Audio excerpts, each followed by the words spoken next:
I was making my morning coffee when the envelope arrived that would shatter my entire world. The return address read Wells Fargo Bank, and inside was a foreclosure notice for $600,000 on a property I had never seen in my life. My hand started shaking as I read the documents twice, then three times, hoping I was somehow misreading the numbers. But there it was, in black and white, my name, my social security number, my signature on a mortgage for a house I didn't even know existed. My credit score had apparently been destroyed overnight, and I was somehow responsible for payments I had never agreed to make. The phone rang immediately, piercing the silence of my small apartment kitchen. It was my mother's voice, sharp and demanding. "Lois, you need to come home right now to discuss your family responsibilities." The drive to my childhood home felt like traveling back in time to a place where I no longer belonged. Jessica's shiny black SUV sat prominently in the driveway, its chrome gleaming in the afternoon sun like a trophy of success I had apparently funded without knowing it. Walking through the front door, I found myself facing what looked like a business meeting disguised as a family gathering. My parents, Martha and Robert, sat across from Jessica and her husband, Brad, at the mahogany dining table that had hosted countless holiday dinners throughout my childhood. Legal documents were spread across the surface like battle plans, and everyone's postures suggested they had been expecting this conversation for quite some time. Sweetheart, sit down," my father said in that calm, measured tone he used when delivering news he knew would be unwelcome. His graying hair was neatly combed, and he wore the same burgundy cardigan he always chose for serious discussions. "We need to explain something important about family obligations and how we all support each other during major life transitions." My mother smoothed her floral blouse and leaned forward with what she probably thought was a reassuring smile. Jessica needed help securing her mortgage because her credit wasn't quite strong enough for such a large purchase. We simply used your excellent financial standing to help her achieve her dream of homeownership. It's temporary, of course, and you should feel honored that we trusted you to be part of such an important family milestone. Jessica sat smugly at the far end of the table, scrolling through photos on her phone without making eye contact. Her blonde hair fell in perfect waves around her shoulders, and her manicured nails clicked against the phone case as she showed Brad pictures of engagement rings she was apparently considering for their upcoming vow renewal ceremony. "Oh, look, Lois," Brad interjected his construction worker hands, gesturing toward the legal papers. "We're not asking you to actually pay anything. We just needed your name on the paperwork because the bank required certain income qualifications that we didn't quite meet on our own. Think of it as co-signing for your sister's happiness." The words felt surreal, like I was listening to a foreign language that happened to sound like English. "You forged my signature on a $600,000 mortgage without asking me. How is that even legal?" My father's expression hardened slightly. "We didn't forge anything. We simply handled the paperwork efficiently when time was of the essence. The housing market was moving quickly, and Jessica couldn't afford to lose this perfect property while waiting for your approval on something that doesn't really affect you anyway." Besides, my mother added, reaching across the table to pat my hand in a gesture that felt more like a restraint than comfort, "families help each other without keeping score of every little favor. When you were growing up, we never charged you rent for your bedroom or asked you to reimburse us for groceries. This is simply how loving families operate when one member has the resources to help another achieve important goals." Jessica finally looked up from her phone, her blue eyes wide with practiced innocence. "I never asked them to use your name, Lois, but when they suggested it as a way to secure better interest rates, I thought you would want to help me start this new chapter of my life. We're planning to have another baby soon, and we needed a bigger house with a proper yard for the children to play safely." The manipulation was so smooth and well-rehearsed that I almost found myself questioning my own reaction. These were the people who had raised me, who had supposedly loved and protected me throughout my childhood. How could they sit here calmly explaining away identity theft as if it were a small favor between relatives? Oh, show me the documents, I demanded, extending my hand toward the papers scattered across the table. My father gathered the documents protectively against his chest. There's no need to get bogged down in legal technicalities. What matters is that we're all working together as a family unit to ensure everyone's success and happiness. Jessica has always looked up to you as her older sister, and this gives you an opportunity to be the role model she's always seen you as. But as I studied their faces more carefully, I began to notice details I had missed in my initial shock. My mother's eyes kept darting toward Jessica whenever I asked direct questions. Brad's confident demeanor seemed forced, like an actor who wasn't entirely comfortable with his role in this performance. And Jessica herself appeared far too relaxed for someone whose housing situation supposedly depended on my cooperation. Something much deeper was happening here, and I was beginning to realize that I wasn't just the victim of a desperate family's poor judgment. I was looking at the aftermath of a carefully planned operation that had been months in the making. The climactic twist hit me like a physical blow when my father casually mentioned that they had been Anne's handling my mail during the 2 months I had stayed with them while transitioning between jobs earlier that year. We've been planning this arrangement for quite some time, he admitted, without seeming to realize the significance of his words. We opened a joint account to manage the mortgage payments, and we've been making the monthly payments on schedule using funds from various family sources. My blood turned cold as the full scope of their betrayal became clear. This wasn't a desperate last-minute decision or a simple favor that had gotten out of hand. They had been systematically intercepting my personal mail, forging my signature on multiple documents, and establishing financial accounts in my name for 8 full months, while I trusted them enough to live under their roof during a vulnerable period of my life. The people who had raised me, who were supposed to protect me above all others, had spent the better part of a year carefully planning to destroy my financial future for Jessica's benefit. And they had done it all while looking me in the eye every morning over breakfast, pretending to care about my job search and my plans for the future. Patricia Wells had built her reputation defending victims of financial crimes, but even she seemed taken aback by the scope of documentation I brought to her downtown office. Her corner suite overlooked the city's financial district, and the walls were lined with law books and commendations from various consumer protection organizations. "Mrs. Patterson," she said, using my married name from my brief first marriage years earlier, "what your family has done goes far beyond simple mortgage fraud." She spread the documents I had managed to obtain across her glass-topped desk, organizing them into categories with the precision of a surgeon preparing for a complex operation. Patricia's auburn hair was pulled back in a professional bun, and her reading glasses reflected the afternoon light streaming through her office windows. She had handled hundreds of identity theft cases, but something about my situation was clearly troubling her in ways that went beyond typical family fraud scenarios. Based on these credit reports and banking records, your family didn't just forge your signature on a mortgage application.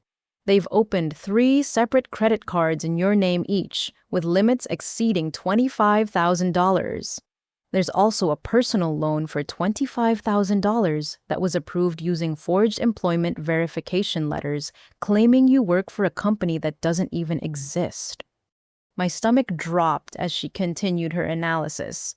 Additionally, they've established a home equity line of credit against a property you don't own using fabricated documentation that lists you as a co-owner of your parents' house.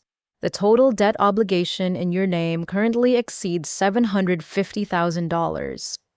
The numbers felt abstract, like we were discussing someone else's life rather than my own financial destruction. How is it possible that banks would approve all of this without verifying anything? Patricia removed her glasses and rubbed the bridge of her nose. Unfortunately, family fraud cases are notoriously easy to execute. Because the perpetrators have access to all the personal information needed to create convincing applications. They know your social security number, your employment history, your previous addresses, and your personal references. From the bank's perspective, everything appears legitimate because the applications contain accurate personal details that only family members would know. She pulled out a thick folder from her filing cabinet and placed it on the desk between us. The challenge with prosecuting family fraud is that victims often refuse to press criminal charges against their relatives. Banks are reluctant to pursue legal action when the fraud appears to be a domestic dispute rather than a criminal enterprise. In many cases, victims end up accepting financial responsibility rather than sending their own parents or siblings to prison. Warren, but surely the signatures can be analyzed. There must be some way to prove I never signed these documents. Patricia nodded grimly. Handwriting analysis can certainly establish forgery, but your family was surprisingly sophisticated in their approach.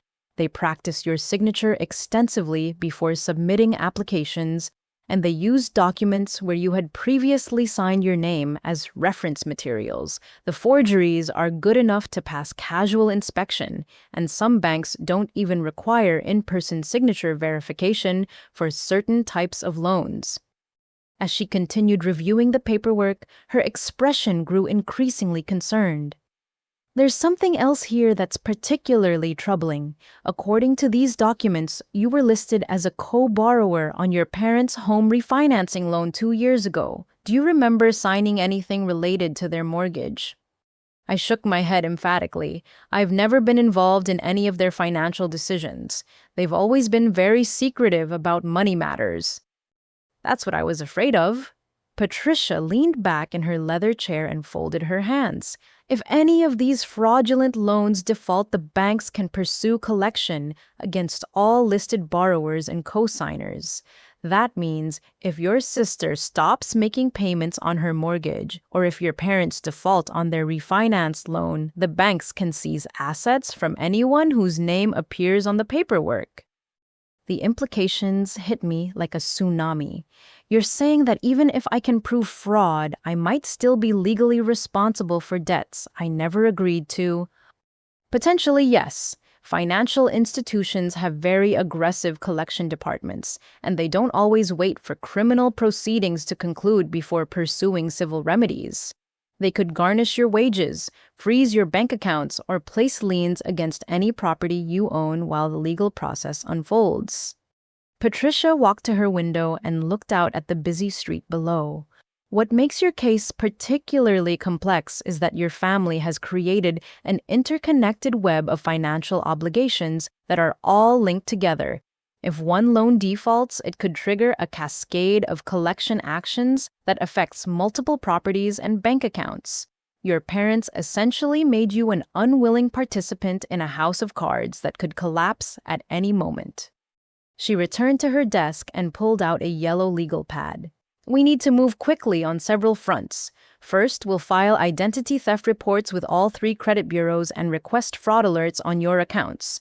Second, we'll contact each financial institution to dispute the fraudulent accounts and demand documentation of your alleged applications and signatures.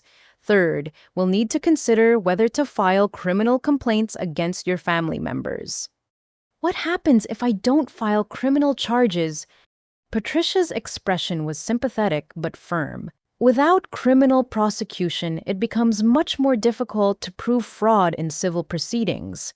Banks often treat disputed family accounts as domestic disputes rather than criminal fraud, which means you could remain legally responsible for debts you never incurred. Additionally, your family could potentially continue using your identity for future fraudulent activities if there are no legal consequences for their current actions.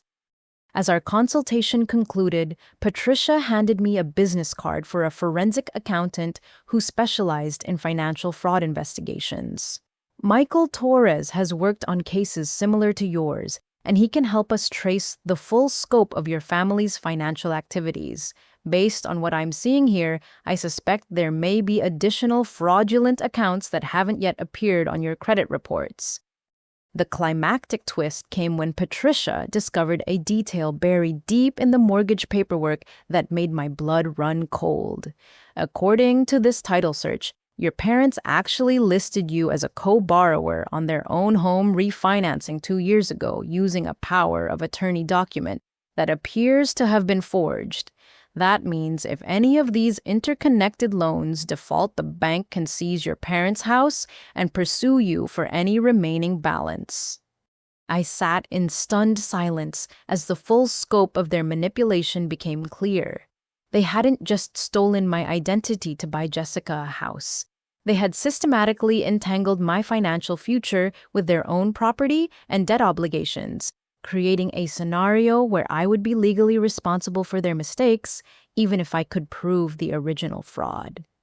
My own family had turned me into a financial hostage. An escape would require destroying the very people who were supposed to love and protect me above all others. Monday morning at Pinnacle Marketing Solutions started like any other day until my supervisor, Amanda Chen, called me into her office with an expression I had never seen before.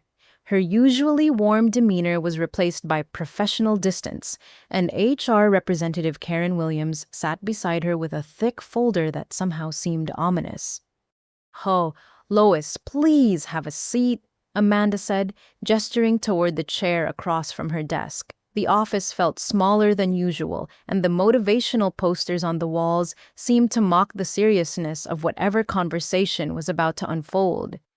Karen opened the folder and pulled out documents I immediately recognized as credit reports. As you know, your application for the Senior Marketing Coordinator position requires a comprehensive background check, including financial verification. This is standard procedure for any role that involves budget management and client account oversight. My heart sank as I realized where this conversation was headed. The promotion I had been working toward for 2 years, the position that represented my path to financial independence and career advancement, was about to disappear because of my family's criminal activities. The credit check revealed some significant financial irregularities. Amanda continued, her tone carefully neutral. There are multiple large debt obligations that raise concerns about potential financial instability or poor judgment in personal money management. I took a deep breath and tried to explain the situation without sounding like I was making excuses. I'm currently dealing with identity theft by family members. I've hired an attorney and we're in the process of filing fraud reports with all the relevant institutions. Karen's expression didn't change.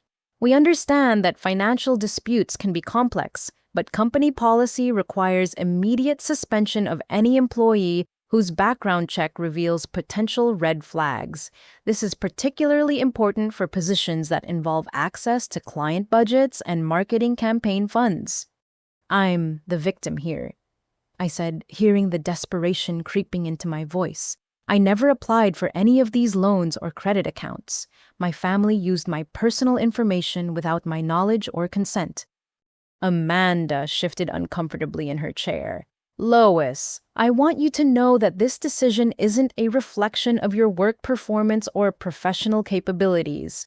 You've been an excellent employee, and your campaign strategies have consistently exceeded client expectations.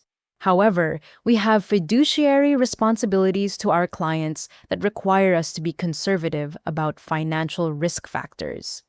The irony was devastating. My family's fraud was now destroying the career I had built through years of honest work and professional development. The very success that had made my credit attractive to banks was being used to justify punishing me for crimes I didn't commit. How long will the suspension last? I asked already, knowing I wouldn't like the answer. Karen consulted her notes. Indefinitely pending a resolution of the financial irregularities. Once you can provide documentation that these issues have been resolved, we can discuss your return to the company.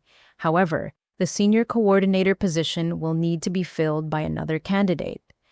As word of my suspension spread through the office, I could feel the shift in how my colleagues treated me. People who had been friendly and collaborative suddenly avoided eye contact in hallways. Conversations stopped when I approached, and I caught fragments of whispered speculation about my personal life and financial troubles. My boyfriend Tyler noticed the change in my mood immediately when I came home early that Tuesday afternoon. He was working from home on a graphic design project, his laptop open on our small kitchen table, surrounded by coffee cups and sketch pads. "How did the promotion meeting go?" he asked, looking up from his screen with the enthusiasm I had been expecting to share with him. "I didn't get the promotion," I said, collapsing onto our second-hand couch. "Actually, I've been suspended indefinitely because of my credit report." Tyler closed his laptop and turned to face me fully. "Suspended? What kind of company suspends people for credit problems?" As I explained the situation, I watched his expression shift from concern to confusion to something that looked uncomfortably like doubt. Tyler had always prided himself on being logical and analytical, and the story I was telling probably sounded far-fetched, even to someone who loved me. "I'm having trouble understanding how your own family could do something like this without you knowing about it," he said carefully. "Didn't you notice anything suspicious when you were living with them? Bank statements arriving in the mail or phone calls from financial institutions?" His questions were reasonable, but they stung because they implied that I had been naive or careless in some way. They were handling my mail because I was using their address temporarily. I trusted them because they're my parents. Tyler ran his hands through his dark hair, a gesture I recognized as his way of processing information he didn't quite understand. "It just seems like such an elaborate scheme for buying a house. Why wouldn't they just ask you to co-sign legitimately if they needed help with Jessica's mortgage?" The doubt in his voice was subtle but unmistakable, and it represented a shift in our relationship that I wasn't prepared to navigate. The person who was supposed to support me unconditionally was beginning to question my version of events. And I realized that my family's betrayal was creating ripple effects throughout every aspect of my life. Over the following days, the isolation became more pronounced. Friends who had been planning to celebrate my promotion were now awkwardly trying to avoid mentioning work at all. My apartment felt like a prison where I sat surrounded by legal documents and credit reports, trying to untangle a mess I had never created. The climactic twist came when I received a phone call from Amanda on Friday afternoon. "Lois, I need to tell you something, and I'm not sure how to approach this delicately," she began. "We received an anonymous call this week from someone claiming to know details about your financial situation." My blood turned cold. "What kind of details?" "The caller said that you had been bragging about gaming the system and using family connections to live beyond your means. They suggested that your work suspension was justified because you couldn't be trusted with company finances." The voice on the other end of the line belonged to my own sister. I was certain of it, even though Amanda couldn't provide specifics about the caller's identity. Jessica had deliberately sabotaged my career to ensure I would be financially dependent and unable to fight back against the mortgage fraud. My family wasn't just stealing my money, they were systematically destroying every aspect of my life that might give me the resources or support system needed to hold them accountable for their crimes. This intervention took place at Jessica's new house on a crisp Saturday afternoon, and walking through the front door felt like entering a courtroom where I was already presumed guilty. The living room had been arranged like a theater with chairs positioned in a semicircle facing the spot where I was directed to sit. My parents occupied the central positions, flanked by relatives who had apparently been recruited for this performance. Aunt Sharon sat to my mother's right, her silver hair perfectly styled and her hands folded in her lap with the patient expression of someone preparing to deliver moral guidance. Uncle Paul had positioned himself near the fireplace, his arms crossed and his face set in the stern expression he typically reserved for discussing family disappointments. My cousins, Jennifer and Michael, sat on the sectional sofa, their teenage children playing quietly, in the adjoining room under Jessica's supervision. "Sweetheart, we're all here because we love you." My mother began, her voice taking on the syrupy tone she used when she was trying to manipulate someone into compliance. "But we're deeply concerned about the direction your life has taken recently, and we feel it's important to address these issues as a family before they spiral completely out of control." Jessica emerged from the kitchen carrying her 2-year-old son Danny, his blonde curls bouncing as he reached for a toy truck on the coffee table. She had clearly been crying, her eyes red-rimmed and her makeup slightly smudged in a way that suggested genuine distress rather than calculated performance. "I never wanted any of this to become so complicated," Jessica said, her voice breaking with emotion. "When Mom and Dad suggested using your credit to help us secure better loan terms, I thought it would be a simple favor that wouldn't really affect you at all. I had no idea you would react so strongly or try to turn this into some kind of criminal matter." Aunt Sharon leaned forward in her chair. "Lois, honey, I think you need to consider the bigger picture here. Jessica is trying to build a stable home for her children, and Brad is working 2 jobs to make ends meet. If you force them out of this house by pressing charges against your own parents, where exactly do you think those babies are going to live?" Uncle Paul cleared his throat. "In my day, families solved problems together instead of running to lawyers and police officers every time there was a disagreement about money. What you're talking about doing would destroy this family permanently, and for what? Some paperwork that doesn't even require you to make any actual payments." The pressure in the room was suffocating, with everyone's eyes focused on me as if I were a selfish child who needed to be convinced to share her toys. These people had known me my entire life, had attended my birthday parties and graduation ceremonies, and now they were treating me like a villain for refusing to accept responsibility for crimes committed against me. "I understand that everyone wants to protect Jessica and the children," I said, trying to keep my voice steady despite the emotional assault I was experiencing.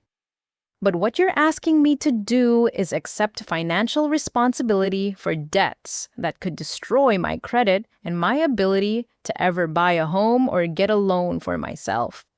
Jennifer, my 23-year-old cousin, spoke up from the sofa. "Can't you just work something out where everyone contributes to the monthly payments? We could all pitch in a little bit each month to help cover the mortgage until Jessica and Brad get back on their feet financially." Michael nodded in agreement. "It's not like you're being asked to handle this completely alone. We're talking about family members supporting each other during a difficult transition period." But I knew that promises of shared financial responsibility would evaporate as soon as the legal pressure was removed. These relatives had their own mortgages and car payments and children's college funds to worry about. Their offers of help were emotional gestures designed to make me feel guilty for not accepting my role as the family's financial sacrifice. Jessica stood up and walked to the large picture window overlooking the backyard, where a wooden swing set sat ready for children who might not get to enjoy it if the house had to be sold. "Brad might leave me if we lose this house," she said quietly. "He's already talking about how he can't trust me to make good decisions, and he's questioning whether we should have more children together if I can't provide them with a stable home environment." The manipulation was expertly crafted, designed to make me feel personally responsible for the potential destruction of Jessica's marriage and her children's future security. But as I sat there listening to the carefully orchestrated appeals to my guilt and family loyalty, I began to notice details that didn't quite fit the narrative I was being sold. Jessica's designer handbag sat on the kitchen counter, easily worth more than my monthly rent. Brad's work boots by the front door looked expensive and barely worn, suggesting either very light use or frequent replacement. The children's toys scattered around the room were all high-end brands, and the furniture throughout the house looked like it had been purchased recently and without regard to budget constraints. During a break in the emotional appeals, I excused myself to use the bathroom and took the opportunity to quietly explore the house I had supposedly helped purchase. The master bedroom contained a king-size bed with luxury linens, a large flat-screen television, and a walk-in closet filled with clothes that still had price tags attached. The second bathroom had been recently renovated with expensive tile work and designer fixtures. This wasn't the home of a struggling young family barely making ends meet. This was the lifestyle of people who had access to significant disposable income and were living well beyond what Brad's construction wages could legitimately support. The climactic twist came when I overheard Jessica talking on her phone in the kitchen, apparently believing I was still in the bathroom.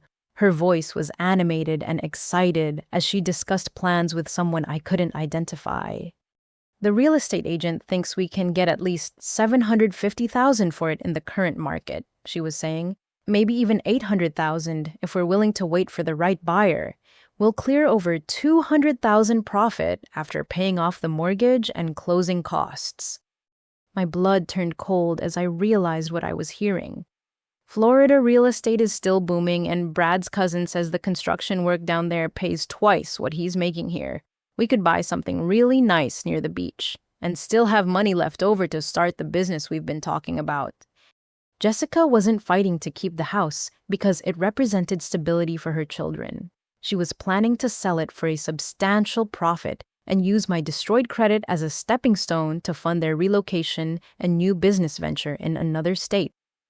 The entire family guilt trip, complete with tears and appeals to save her marriage, was an elaborate performance designed to keep me trapped in financial responsibility until they could cash out and disappear, leaving me with the debt and the legal consequences of their fraud. As I returned to the living room and sat down among my relatives, I realized that I wasn't just dealing with a family financial dispute. I was looking at a sophisticated con game where everyone had been assigned roles to play, and my part was to be the willing victim who would sacrifice her financial future for the greater good of the family. But now I knew the truth about their real intentions, and everything was about to change.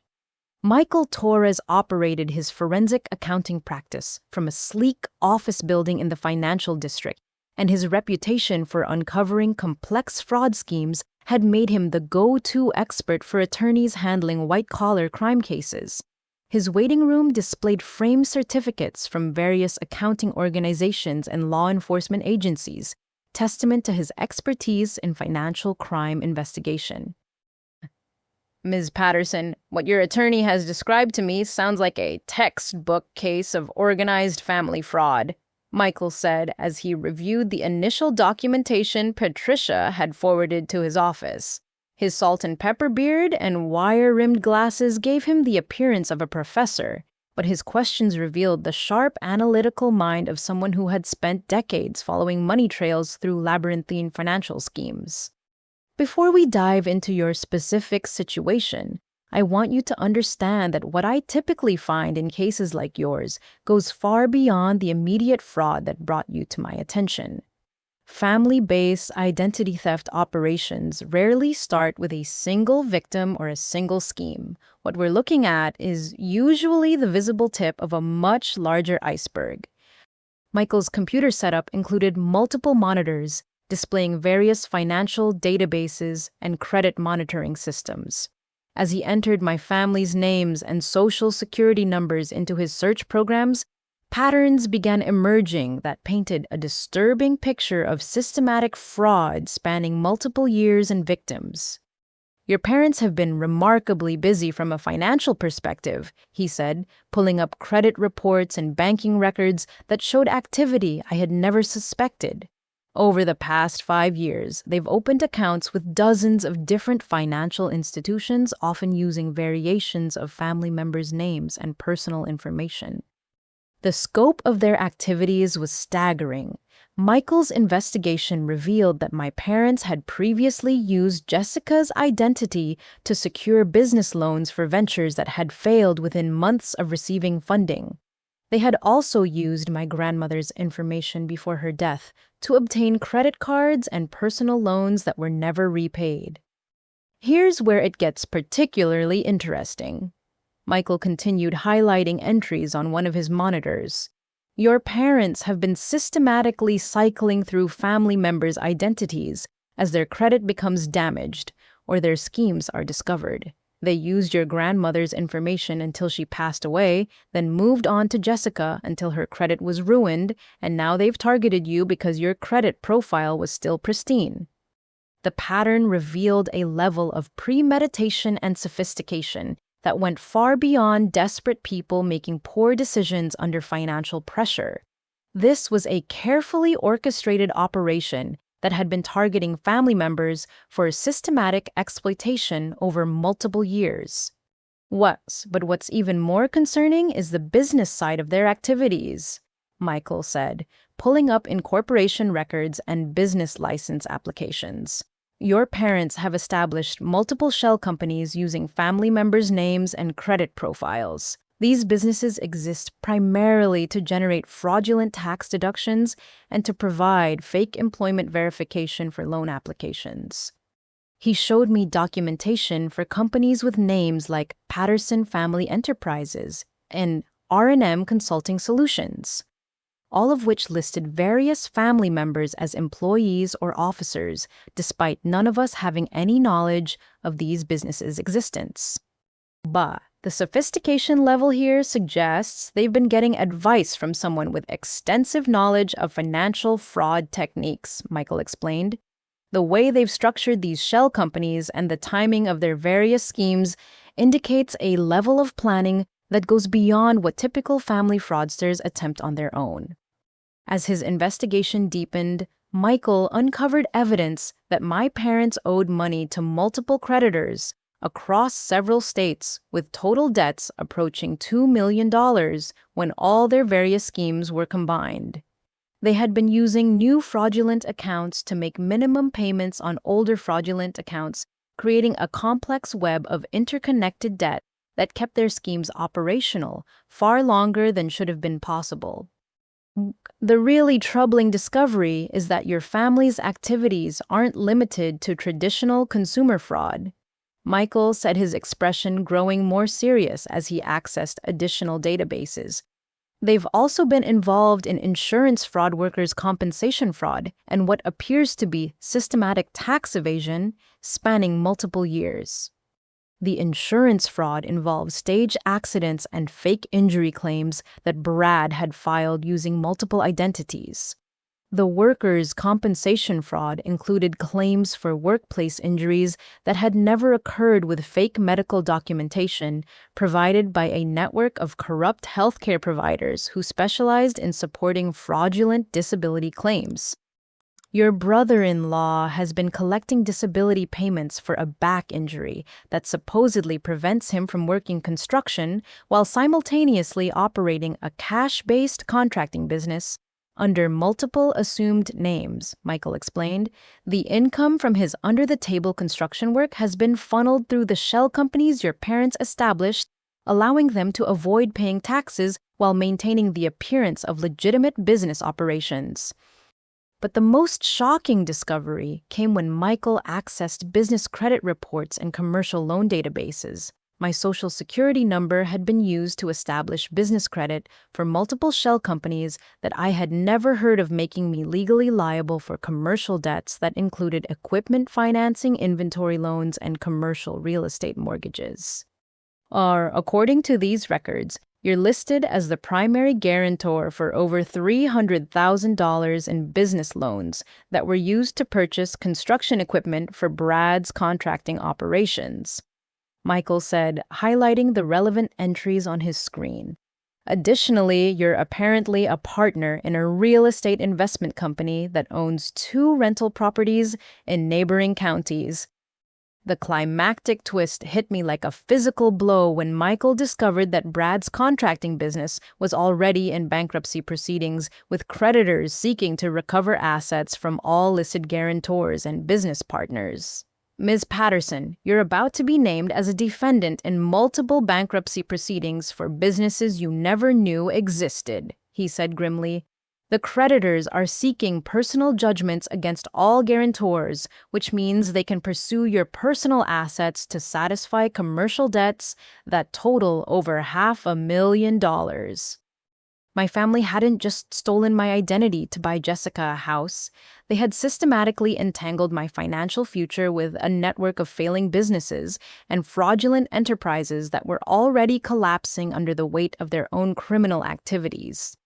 I was looking at financial ruin that extended far beyond the original mortgage fraud, and escape would require unraveling years of carefully constructed lies and forged documents that had made me an unwilling partner in a criminal enterprise I never knew existed. The phone calls started the morning after I informed my parents that I was proceeding with criminal fraud charges against them. The first call came at 4:30 in the morning, jolting me awake from restless sleep with a mechanical voice that delivered a simple message: family betrayers get what they deserve. Tyler rolled over in bed as my phone rang again 20 minutes later. This time, the caller hung up as soon as I answered, but the number showed up as blocked on my caller identification. By 6 o'clock, I had received 12 similar calls, each one designed to prevent me from getting any meaningful rest. "Maybe you should just turn off your phone," Tyler suggested, his voice heavy with exhaustion and growing frustration. "This is affecting both of our sleep, and I have an important client presentation this morning." But turning off my phone would have meant missing calls from my attorney or the forensic accountant, both of whom were working on time-sensitive aspects of my case. I was trapped between needing to stay accessible for legitimate business and being harassed by anonymous callers who seemed to know exactly how to maximize their psychological impact. The harassment escalated when I went to my car that afternoon to drive to Patricia's office for a case strategy meeting. All 4 tires had been slashed with what appeared to be a razor blade or box cutter, leaving long, deliberate cuts that ensured the tires couldn't be repaired. On my windshield, someone had spray painted the word "traitor" in large red letters that dripped down the glass like blood. My apartment building's security cameras had mysteriously malfunctioned during the overnight hours when the vandalism occurred, according to the building manager, who seemed genuinely surprised by the coincidence. Filing a police report felt futile since I couldn't prove who was responsible, but I needed the documentation for insurance purposes and to establish a pattern of harassment. The psychological pressure intensified when my family began recruiting extended relatives to contact me with increasingly desperate appeals to drop the criminal charges. Cousins I hadn't spoken to in years called to share stories about family financial struggles and to remind me of all the ways my parents had supported various family members during difficult times. "Your father paid for my wedding reception when my first husband lost his job," Aunt Sharon told me during a tearful phone call, "and your mother spent 3 weeks taking care of me after my surgery last year. How can you destroy people who have been so generous to everyone in this family?" The manipulation was expertly crafted to make me feel like a monster for refusing to accept financial responsibility for my family's crimes. Each caller emphasized different aspects of my parents' supposedly generous nature, while carefully avoiding any mention of the systematic fraud they had been perpetrating for years. But the most disturbing escalation came when Brad appeared at the coffee shop where I had taken a part-time job to replace some of the income I had lost from my suspension. Java Junction was a small neighborhood cafe that stayed busy with morning commuters and afternoon students from the nearby community college. I was working behind the counter during the lunch rush when Brad pushed through the front door, his work boots tracking mud across the tile floor, and his voice already raised before he reached the service counter. His face was flushed with anger, and his hands were clenched into fists at his sides. "There she is," he announced loudly, pointing directly at me while addressing the crowded cafe. "The woman who's trying to steal food from children and put elderly grandparents out on the street because she's too selfish to help her own family." The entire cafe fell silent as customers turned to stare at me with expressions of confusion and growing hostility. Brad's voice carried easily throughout the small space, and his words were designed to paint me as a villain in a drama that the customers didn't understand but were being invited to judge. But my wife is 8 months pregnant, and this woman is trying to force us out of our home by making up lies about paperwork she signed voluntarily. Brad continued his performance, becoming more theatrical as he realized he had captured everyone's attention. She's claiming that helping her sister buy a house is somehow a crime, and now she wants to send her own parents to prison rather than take responsibility for promises she made to her family. My manager, Sarah Kim, emerged from the back office with an expression that suggested this kind of disruption was exactly what she had been afraid might happen when she hired someone with obvious personal problems. The other employees stopped what they were doing to watch the confrontation, and I could see customers reaching for their phones to record what was clearly going to become a viral social media moment. Ma'am, I'm going to have to ask you to leave immediately," Sarah told Brad, her voice professional but firm. "This is a business establishment, and you're disrupting our customers' experience." Brad's expression shifted to wounded innocence as he looked around the room at faces that were now viewing him as the aggressor rather than the victim. "I'm just trying to have a conversation with my sister-in-law about a family matter. I didn't realize that asking someone to honor their commitments was considered harassment." But as Brad turned to leave, he made sure to deliver one final message that was clearly intended to threaten me rather than appeal to my conscience. Family loyalty is everything, Lois. People who betray their own blood find out that they don't have anyone to turn to when life gets difficult. You might want to think about whether destroying your family is really worth whatever you think you're going to gain from this situation. The threat was delivered with a smile, but the message was unmistakable. My family was prepared to escalate their campaign of intimidation until I capitulated to their demands, and they were willing to damage my professional reputation and personal relationships to achieve their goals. But the climactic twist came later that evening when I received a call from Patricia's office. Her paralegal informed me that they had received an envelope containing audio recordings and transcripts of conversations between me and various family members over the past several weeks. The recordings appear to have been edited, the paralegal explained, and they're accompanied by a letter claiming that you've been attempting to extort money from your family in exchange for not filing false fraud charges against them. My family had been secretly recording our conversations and planned to use edited versions to frame me as the real criminal in this situation. They were prepared to claim that I was demanding payment in exchange for not pressing charges, turning me from victim into perceived perpetrator through carefully manipulated evidence. The people who had raised me, who were supposed to love and protect me above all others, were now actively working to destroy my reputation and potentially expose me to criminal charges based on fabricated evidence they had been collecting while pretending to negotiate in good faith.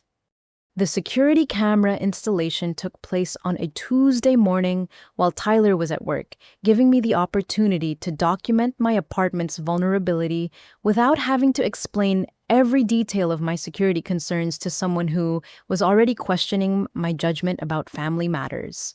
The technician from Secure Home Systems was efficient and professional, installing cameras that would capture activity in the parking area, building entrance, and hallway outside my apartment door.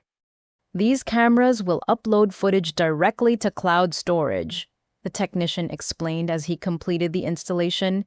"Even if someone damages or steals the physical cameras, you'll still have access to all recorded activity through your smartphone app or computer browser."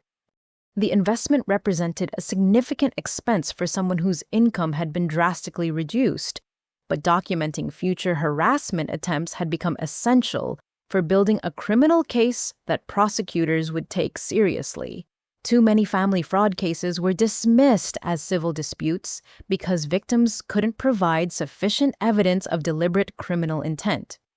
Private investigator Dana Rodriguez came highly recommended by Patricia's law firm with a background in financial crimes investigation and extensive experience working with victims of family fraud.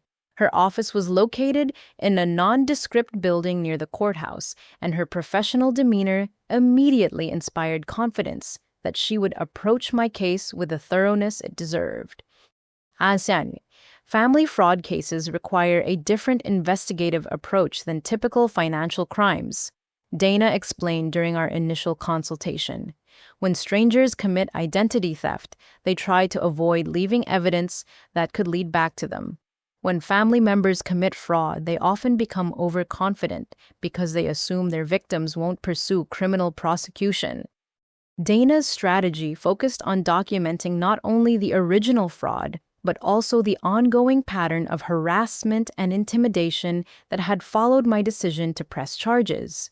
She provided me with a small digital recording device disguised as a pen, along with detailed instructions for safely documenting future family interactions. The key is to let them talk without prompting them to say anything incriminating, she advised. Ask neutral questions and allow them to explain their position in their own words. People who believe they're justified in their actions often reveal much more than they intend when they're trying to convince someone of their righteousness. Our first major breakthrough came when Dana obtained banking records that showed the pattern of forged signatures across multiple financial institutions. Working with a handwriting analysis expert, we documented clear evidence that my signatures had been practiced and forged with sufficient skill to fool casual inspection, but with telltale characteristics that proved they weren't authentic. Your family spent considerable time practicing your signature before submitting loan applications, the handwriting expert explained. The pressure patterns and stroke sequences show clear evidence of deliberate copying rather than natural signature flow. Additionally, they used multiple reference samples, which explains why some forgeries are more convincing than others. Dana's investigation also uncovered evidence of my family's surveillance activities that went far beyond what I had suspected. Phone records showed that they had been monitoring my communications with various service providers, and credit monitoring services revealed that they had been tracking my financial activity for months before initiating their fraud schemes. They knew your credit score, your employment history, and your banking patterns before they started forging loan applications, Dana explained. This wasn't opportunistic fraud. This was a carefully planned operation that required months of preparation and intelligence gathering. But our most significant evidence came from Jessica's social media activity, which provided a detailed timeline of their fraud scheme, along with proof of the luxurious lifestyle they were funding through stolen credit. Dana's screenshots showed Jessica posting about expensive vacations, designer purchases, and home renovation projects that far exceeded what their legitimate income could support. Social media evidence is particularly powerful in fraud cases because it shows the defendant's state of mind and their awareness of the crimes they were committing, Dana explained. When someone is posting photos of luxury purchases while claiming financial hardship, it demonstrates consciousness of guilt and deliberate deception. The most damaging evidence came from Jessica's posts about their house hunting process, which included photos of multiple properties they had toured and detailed discussions about mortgage qualification requirements. The posts revealed that they had been planning to use someone else's credit from the beginning of their home search, and that my identity had been targeted specifically because of my excellent financial standing. Look at this post from 6 months ago, Donna said, highlighting a Facebook update where Jessica thanked family members who are making our dream home possible. The post was accompanied by photos of the house they eventually purchased, along with comments from relatives who seemed to understand that some kind of family financial arrangement was involved in the purchase. But the climactic twist in our evidence gathering came when Dana discovered a hidden safe during her surveillance of my parents' house. While observing their property to document their lifestyle and spending patterns, she noticed unusual activity that suggested they were hiding important documents or valuables. I observed your father making multiple trips to the basement during times when he thought no one was watching, Donna explained. His behavior suggested he was accessing something he wanted to keep hidden from family members who might be visiting the house. Working with a locksmith who specialized in assisting law enforcement investigations, Dana was able to document the contents of the safe during a period when my parents were away from the house. What she discovered exceeded our worst expectations about the scope of their criminal activities. The safe contained not only the original forged documents from my mortgage fraud, but also fake identification cards with multiple family members' names, blank social security cards, and evidence that my parents had been running identity theft schemes targeting multiple families throughout their neighborhood for over a decade. Your parents have been operating a sophisticated identity theft ring, Dana explained as she showed me photographs of the safe's contents. They have detailed files on dozens of families, including children's personal information that appears to have been collected for future use when those children reach adulthood and establish their own credit histories. The discovery revealed that my family's betrayal was part of a much larger criminal enterprise that had been victimizing innocent families throughout our community for years. My case wasn't an isolated incident of poor family judgment, but rather a small piece of a systematic operation that had been destroying lives and financial futures across multiple neighborhoods and counties. The evidence we had gathered painted a picture of organized criminal activity that went far beyond simple fraud, and I realized that pursuing justice wasn't just about protecting myself anymore. It was about stopping a criminal operation that would continue victimizing innocent families until law enforcement intervened with sufficient force to shut down their entire network. Detective James Sullivan had spent 15 years investigating financial crimes, but even his experienced perspective seemed sobered by the comprehensive evidence package that Patricia delivered to his office on a Thursday morning in late March. His desk was covered with photographs, financial documents, and forensic reports that painted a picture of criminal activity spanning multiple jurisdictions and affecting dozens of victims. Ms. Patterson, what your family has been doing goes far beyond simple identity theft, Detective Sullivan said as he reviewed the handwriting analysis reports and social media evidence that Dana had compiled. This is organized criminal activity that appears to have been operating for over a decade, and the scope of victimization extends throughout this entire region. The detective's office was spartanly furnished, but efficiently organized with filing cabinets containing hundreds of financial crime cases and a computer system that connected him to databases maintained by federal law enforcement agencies. As he entered information about my family's activities, patterns emerged that connected their schemes to other ongoing investigations.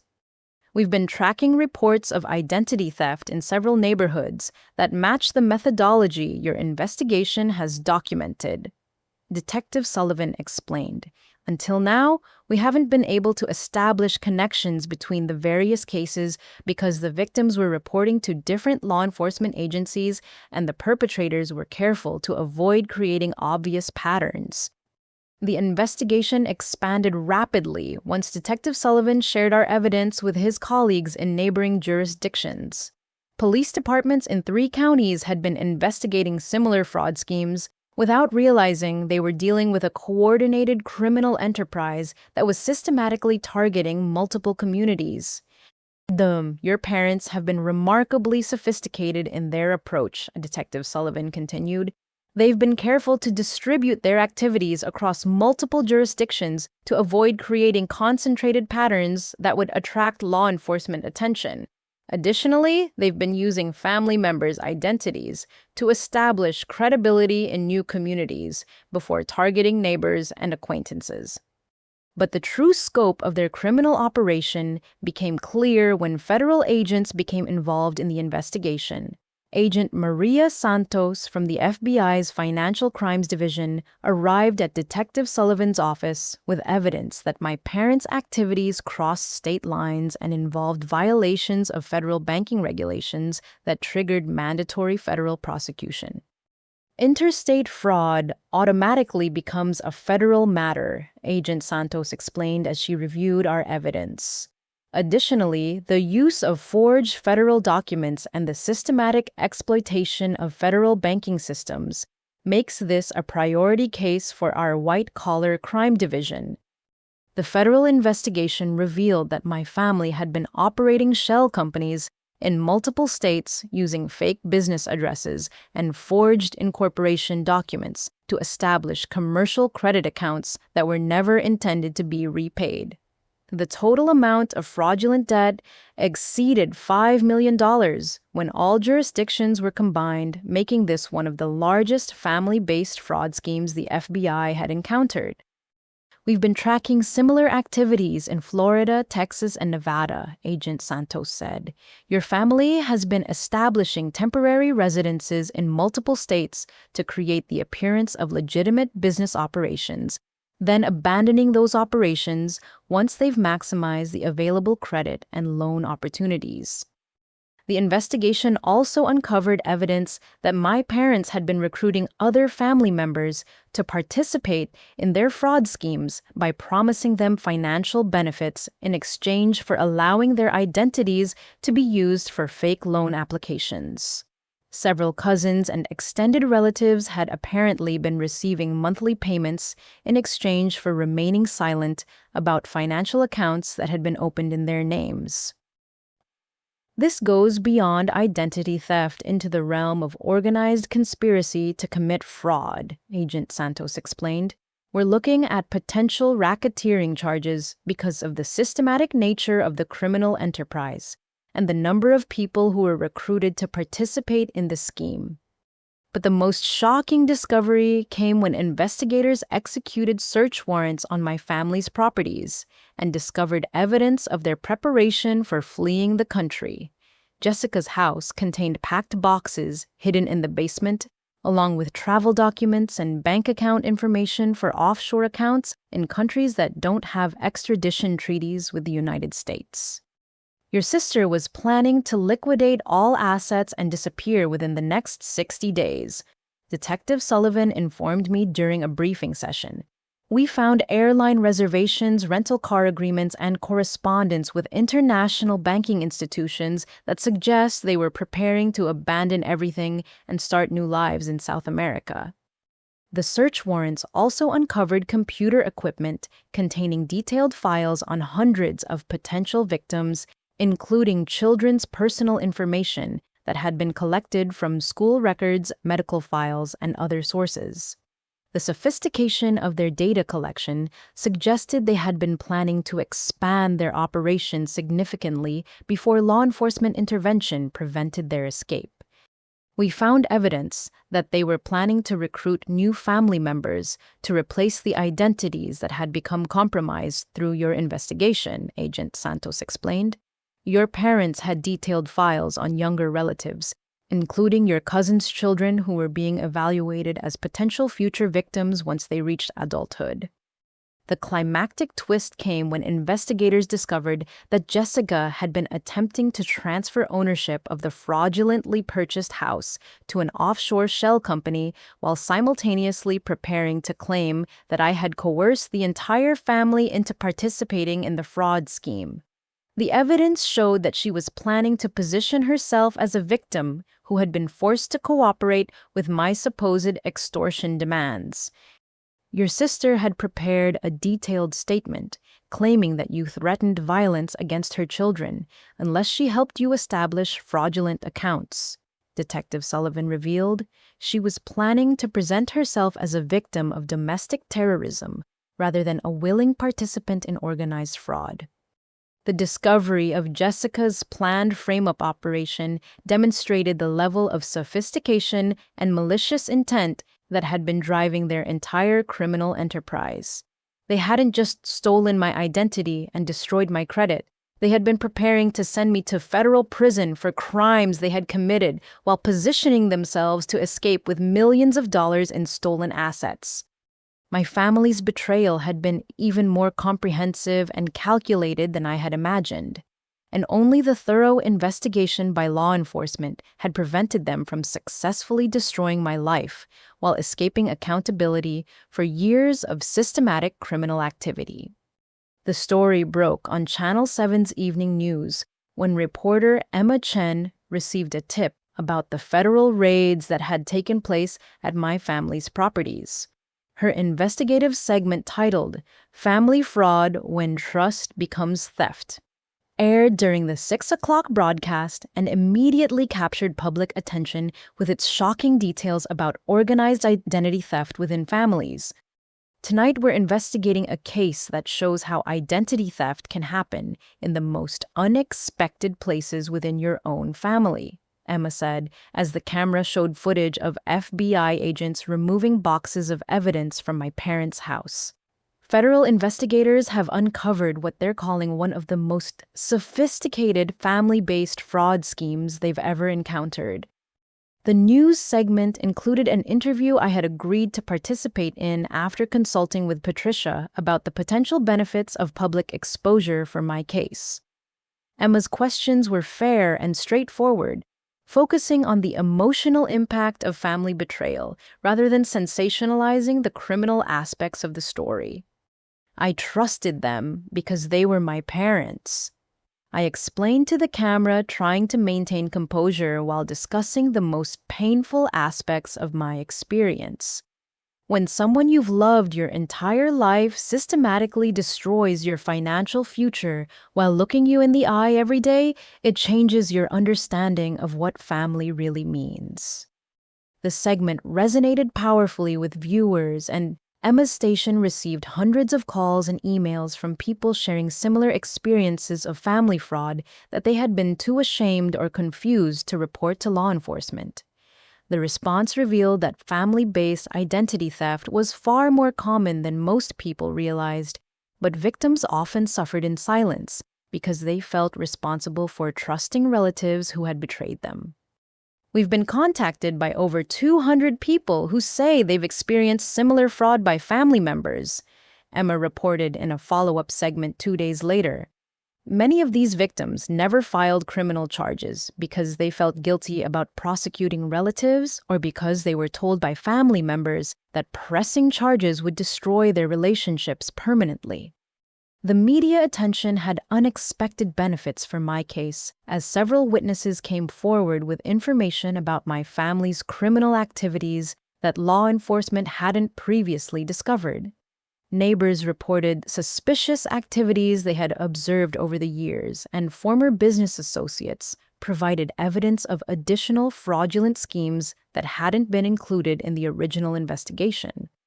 But the public exposure also brought unwanted attention from relatives and family friends who blamed me for destroying my family's reputation and causing embarrassment for everyone associated with our name. The comments section on the news station's website became a battleground between supporters who praised my courage and critics who accused me of betraying family loyalty for financial gain. She's just trying to get attention and avoid taking responsibility for debts she agreed to pay. One comment read, "Real families work through their problems privately instead of running to the media every time there's a disagreement about money." The criticism stung particularly because it came from people who didn't understand the full scope of my family's criminal activities or the systematic way they had been victimizing multiple families throughout our community. But the support from other fraud victims and advocacy organizations provided encouragement that helped me maintain perspective about the importance of speaking publicly about family fraud. The story gained additional traction when Emma's investigation uncovered connections between my family's activities and other criminal schemes that had been reported in neighboring states. Her follow-up reporting revealed that family-based identity theft was part of a larger trend that law enforcement agencies were struggling to address because victims often refused to cooperate with prosecutions. Federal investigators tell us that family fraud cases are among the most difficult to prosecute because victims frequently change their minds about pressing charges when they realize the legal consequences for their relatives, Emma reported. This creates a situation where criminal activities continue because there are rarely legal consequences for perpetrators. My willingness to speak publicly about my experience encouraged other victims to come forward with their own stories, leading to a broader conversation about the need for better protections against identity theft by family members.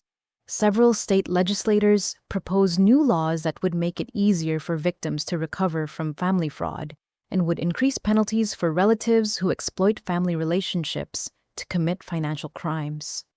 The climactic twist in the media coverage came when Emma's investigation discovered that my high school guidance counselor, Mrs. Anderson, had been secretly providing student information to my parents for their identity theft operations. The revelation that a trusted educational professional had been facilitating criminal activities against the students she was supposed to protect created a major scandal that extended far beyond my individual case. Mrs. Anderson had access to Social Security numbers, family financial information, and personal details about hundreds of students over her 20-year career, Emma reported.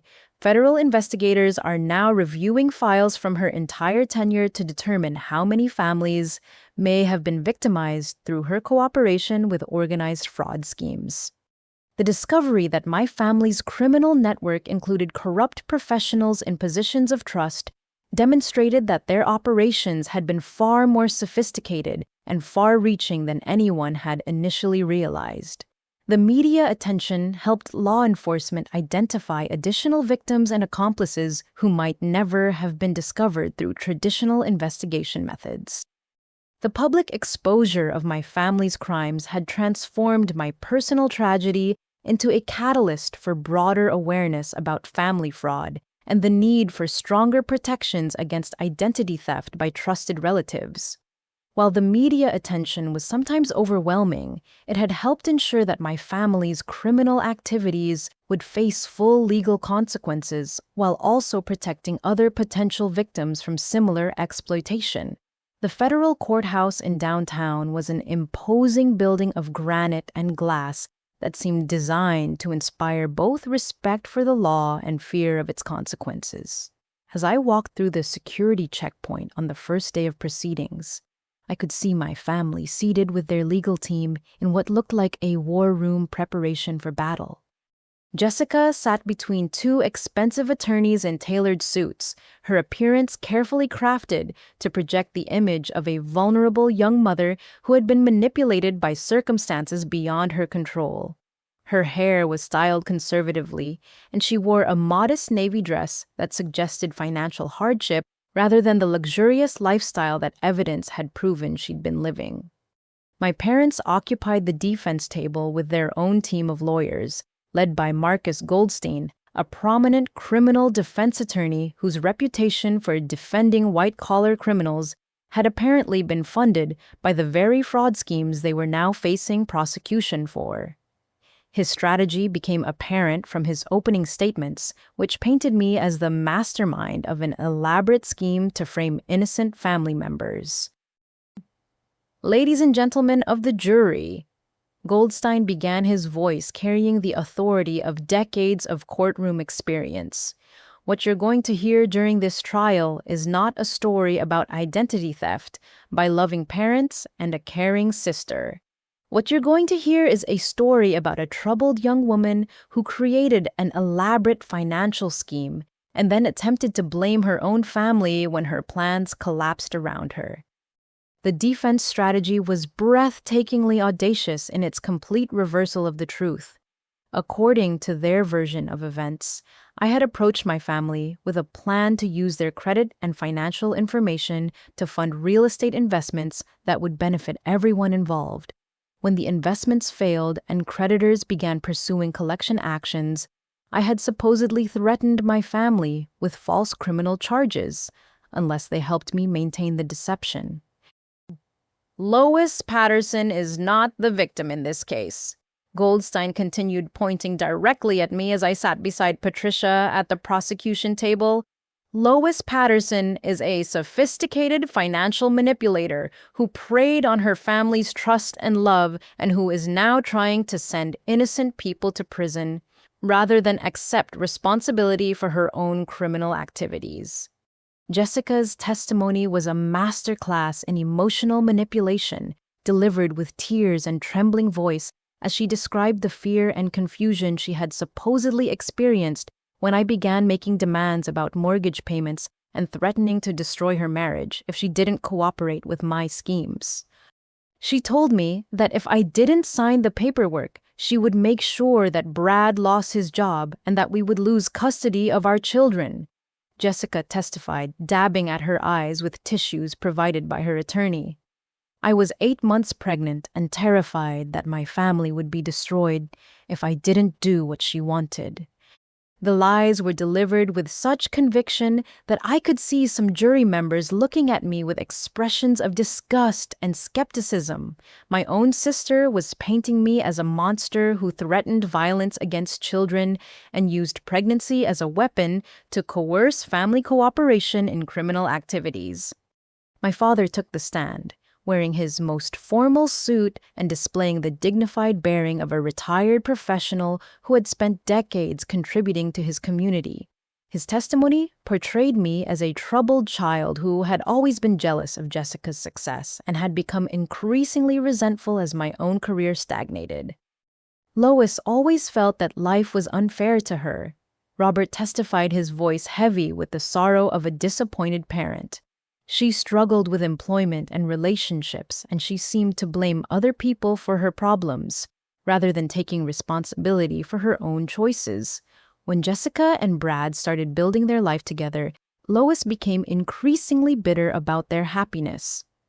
According to my father's version of events, I had approached them with a supposedly foolproof investment strategy that would use their excellent credit to purchase real estate that would be flipped for substantial profits. He claimed that I had convinced them to sign documents by promising that I would handle all financial obligations, and that their only role would be to provide their names and credit scores for better loan terms.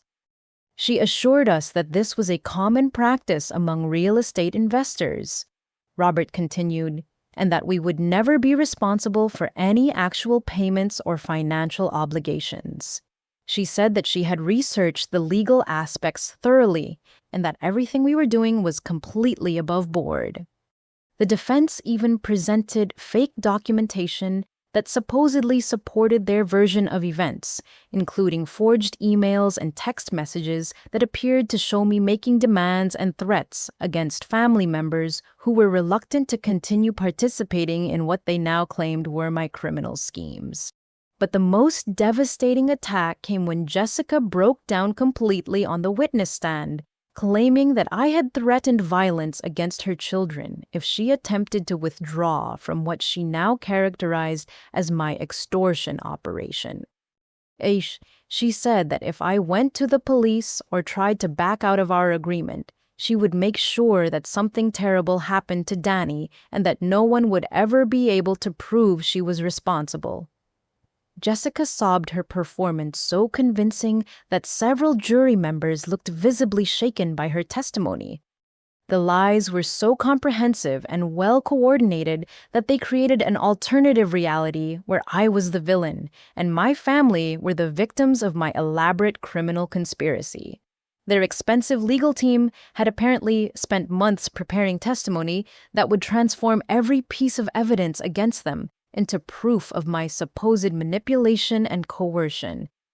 The climactic twist in their defense strategy came when they presented evidence that their expensive legal representation was being funded by insurance fraud that none of us had previously discovered. During cross-examination, it was revealed that my parents had been collecting disability benefits while running their identity theft operation and that Jessica had been claiming workers' compensation for a fake injury while working under stolen identities.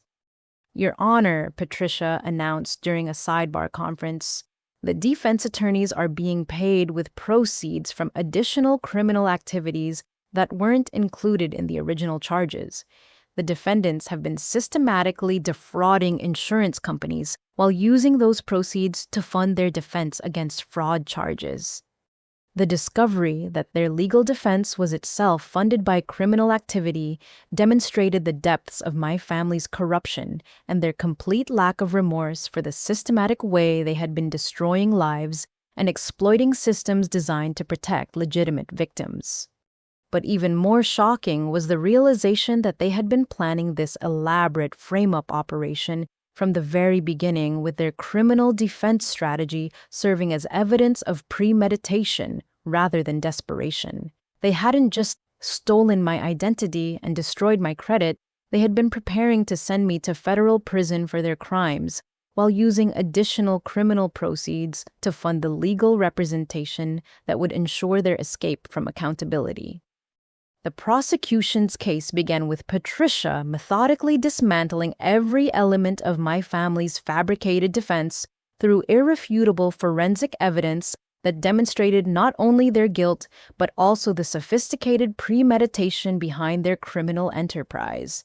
Her opening statement set a tone of quiet confidence that immediately shifted the courtroom's energy away from the emotional manipulation of the defense toward the cold facts of systematic fraud.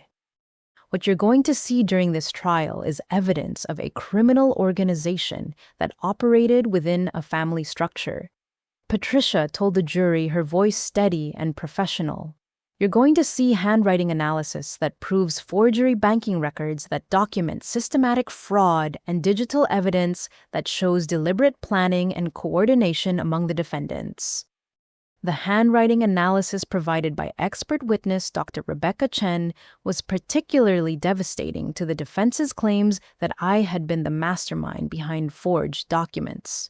Using high-resolution microscopy and pressure analysis techniques, Dr. Chen demonstrated that my supposed signatures had been practiced and copied using multiple reference samples over extended periods of time. These signatures show clear evidence of deliberate forgery rather than natural handwriting variation. Dr. Chen testified, projecting enlarged images of these signature comparisons onto screens visible to the jury. The pressure patterns, stroke sequences, and pen lift locations are consistent with copying rather than authentic signature production.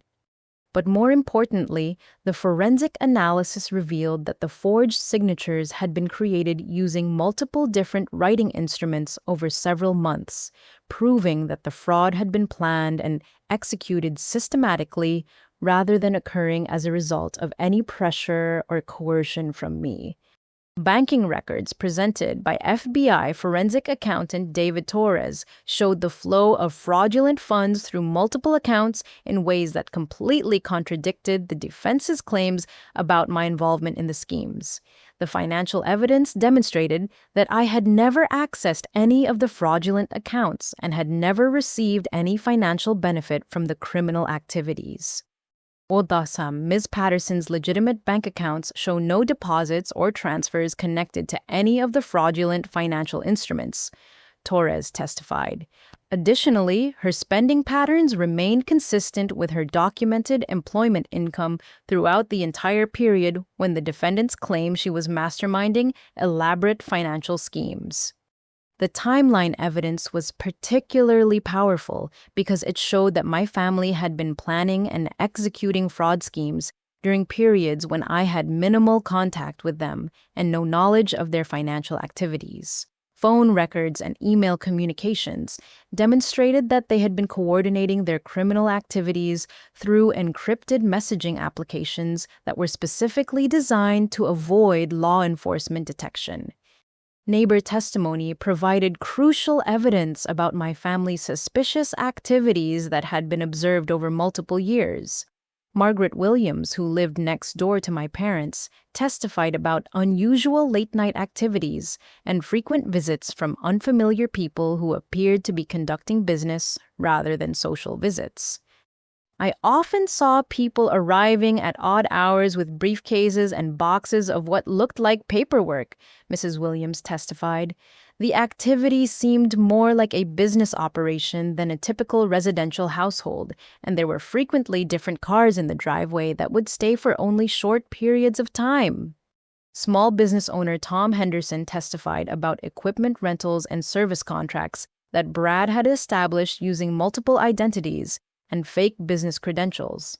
His testimony revealed that my family had been operating sophisticated fraud schemes that extended far beyond the mortgage fraud that had originally brought their activities to law enforcement attention.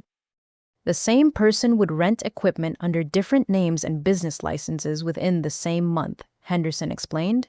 When we tried to collect on overdue accounts, we discovered that most of the businesses and identification information were completely fabricated.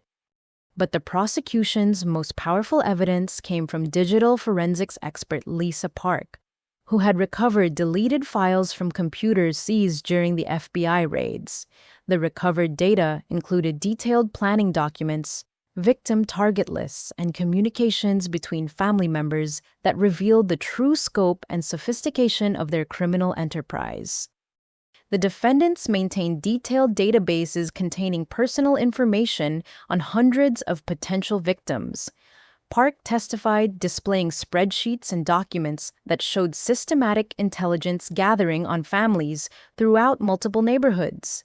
They had been planning to expand their operations significantly and had been recruiting additional family members to participate in the fraud schemes. The recovered communications also included discussions about their plans to frame me as the mastermind of their criminal activities, if they were ever caught.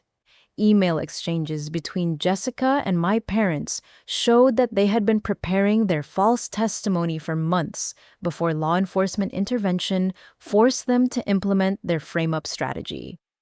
The climactic twist came when the prosecution presented recordings that had been secretly made by Craig Wilson, a former family friend, who had become suspicious of my parents' activities and had begun documenting their conversations for his own protection. Craig's recordings captured my father explicitly detailing how they planned to use me as a scapegoat while positioning themselves as victims of my supposed criminal manipulation. "We've been setting this up perfectly," my father's voice said, clearly on the recording played in open court. "If anyone ever investigates the accounts, all the evidence points back to Lois. We've been careful to make sure that her information is on everything, and we can claim that she forced us to cooperate by threatening the family." The recordings also captured Jessica discussing her plans to sell the fraudulently purchased house for substantial profit before fleeing to Florida, completely contradicting her testimony about being a confused victim who was trying to protect her children from my supposed threats. "Odds, once we get the house sold, we're out of here," Jessica's voice said on another recording. "We'll be in Florida with new identities before anyone figures out what happened, and Lois will be stuck with all the legal consequences." The recordings provided irrefutable proof that my family had been planning to frame me from the beginning of their criminal enterprise, and that their entire defense strategy was based on lies they had been preparing for months before their arrest.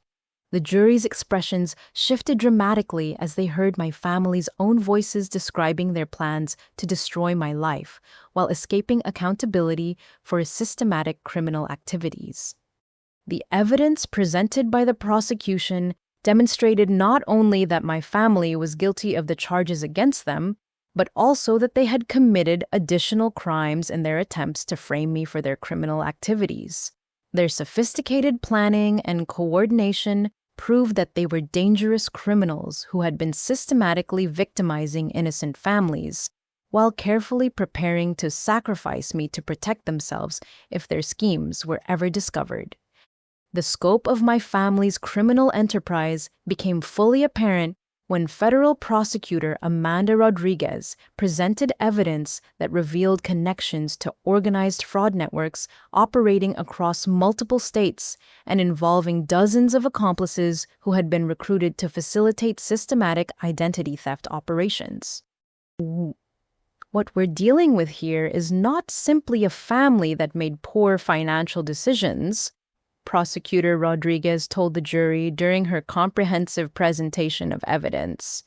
What we're dealing with is a sophisticated criminal organization that used family relationships as cover for systematic fraud operations that victimized hundreds of innocent people over more than 15 years.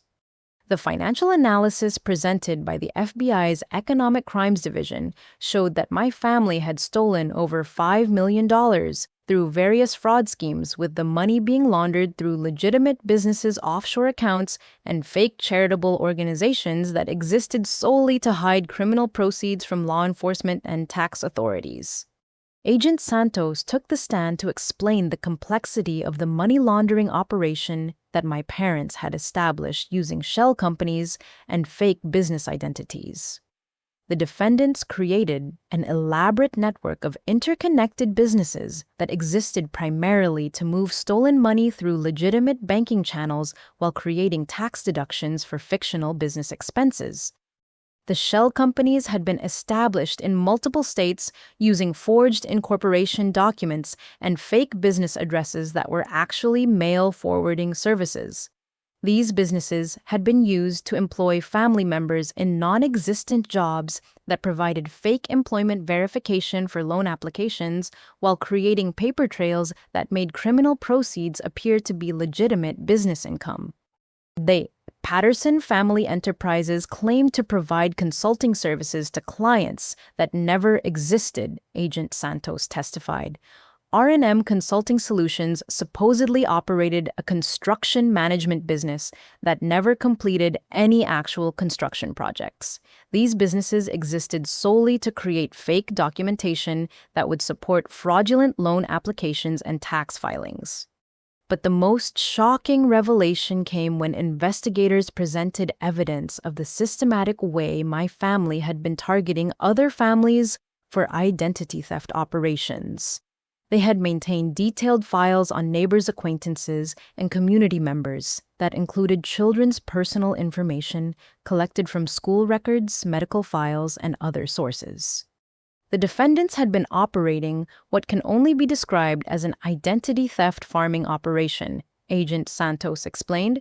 They would identify families with good credit and stable employment, then systematically collect personal information about those families over extended periods before initiating fraud schemes using their identities.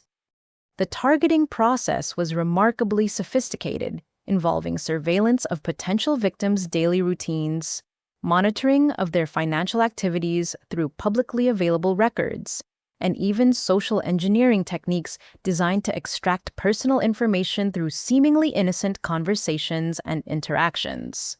Detective Sullivan testified about evidence that showed my family had been victimizing families throughout their neighborhood for over a decade, with some victims never realizing they had been targeted because the fraud had been structured to avoid immediate detection. They would open small credit accounts, initially make minimum payments for several months to avoid raising suspicions, then gradually increase their fraudulent activities as they gained confidence that their schemes weren't being detected. Detective Sullivan explained, the investigation had uncovered evidence that Jessica's husband Brad was a career criminal with multiple aliases who had been running similar fraud operations in other states before relocating to marry Jessica and join my family's criminal enterprise. His background included convictions for identity theft, check fraud, and business licensing violations that had been hidden from family members who believed he was simply a hard-working construction contractor. When Bradford Williams has operated under at least 6 different identities over the past 10 years, Agent Santos testified. He's been involved in similar family-based fraud schemes in Nevada, Texas, and Florida, typically marrying into families with established criminal operations or convincing families to begin criminal activities that he would help coordinate and manage. The evidence also revealed that my parents had been connected to organized fraud rings that operated across multiple states, providing them with fake identification documents, forged business licenses, and sophisticated money laundering services that allowed them to operate their criminal enterprise for years without detection. The defendants were not operating in isolation. Prosecutor Rodriguez explained they were part of a larger network of criminals who specialized in different aspects of identity theft and financial fraud, from document forgery to money laundering to victim targeting and recruitment. But the most disturbing evidence involved their systematic exploitation of elderly victims and disabled individuals whose personal information had been obtained through corrupt employees at healthcare facilities and social service agencies. Some victims had been dead for years before my family stopped using their identities for fraudulent activities. They maintained active fraud schemes using the identities of deceased individuals for up to 5 years after death, Agent Santos testified. They had corrupted employees at nursing homes and hospice facilities who would provide them with personal information about patients who had died, allowing them to continue using those identities for fraudulent activities. The climactic revelation came when prosecutors presented evidence that my birth certificate and early childhood documents had been falsified, meaning that my parents had been stealing my identity since I was a child, and that I was actually entitled to a substantial inheritance from my biological grandmother that they had been illegally accessing for decades. DNA testing and genealogical research have revealed that the defendants are not Ms. Patterson's biological parents, Prosecutor Rodriguez announced. She was apparently kidnapped as an infant, and her biological family has been searching for her for over 28 years. The discovery that I had been kidnapped and that my entire childhood identity had been fabricated added an entirely new dimension to the criminal charges against my family. They hadn't just stolen my adult identity for mortgage fraud, they had been systematically exploiting my stolen identity throughout my entire life while preventing me from knowing my real family or accessing inheritance that was rightfully mine. The defendants have been collecting Social Security survivor benefits, inheritance distributions, and trust fund payments that belong to Ms. Patterson's biological family, Agent Santos testified. The total amount of stolen inheritance exceeds $1.7 million when calculated with accrued interest over 28 years.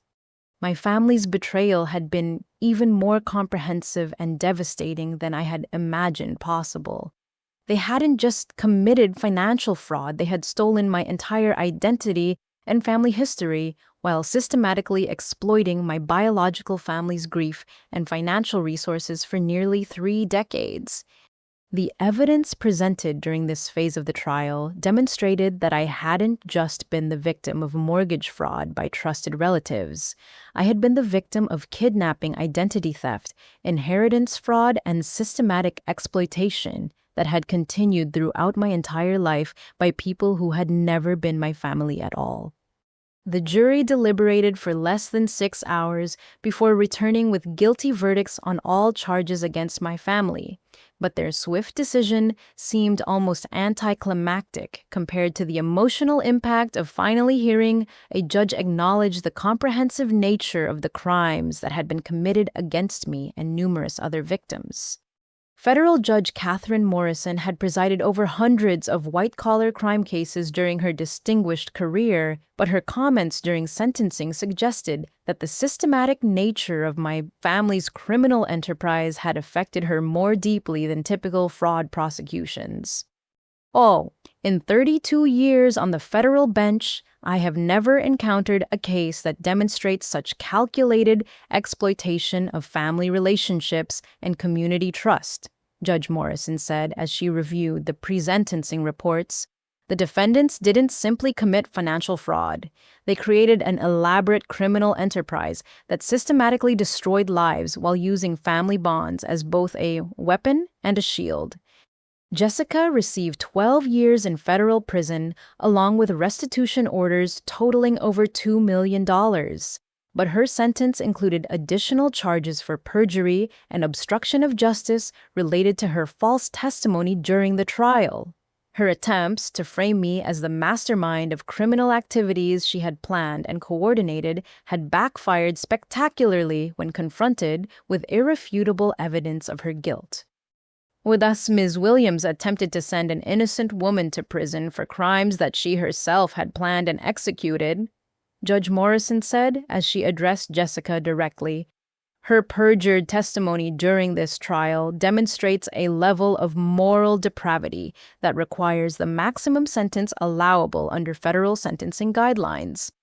My parents each received 15-year sentences, with Robert facing additional charges for his leadership role in the criminal enterprise, and Martha receiving enhanced penalties for her exploitation of elderly and disabled victims through corrupt healthcare industry contacts. Mr. and Mrs. Patterson operated a criminal organization that victimized innocent families for over 15 years.